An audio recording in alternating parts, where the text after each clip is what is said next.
नमस्कार फ्रेंड, मैं हूँ काजल राघवानी और आज एक बहुत ही दुखद घटना घटी है हमारी इंडस्ट्री में।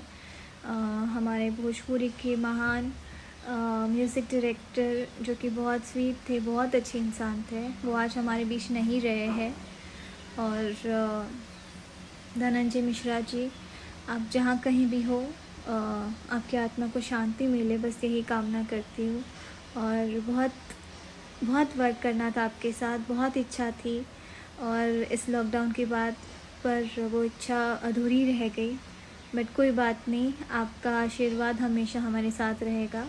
और बस यही कामना करती हूँ कि आप जहाँ कहीं भी हो खुश रहें और आपकी आत्मा को शांति मिले और भगवान आपके परिवार को इस दुख की घड़ी से उभरने की हिम्मत दे।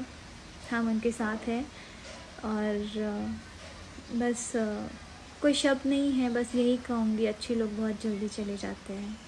तो फ्रेंड्स, आज हम लाइव नहीं आ पाएंगे बिकॉज़ कुछ दिन हम लाइव नहीं आ पाएंगे एक्चुअली, क्योंकि हर रोज़ सैड न्यूज़ ही हम सुन रहे हैं, तो अब हम खुद ही खुश नहीं रह पा रहे। सो हम लाइव नहीं आ पाएंगे आज, उसके लिए सॉरी।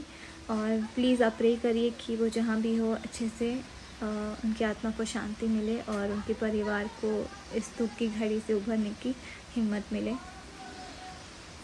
Thank you. बस एक ही बात कहूँगी कि दुनिया में सिर्फ प्यार बांटिए, नफ़रत नहीं, क्योंकि कल हो ना हो। थैंक यू सो मच प्रणाम।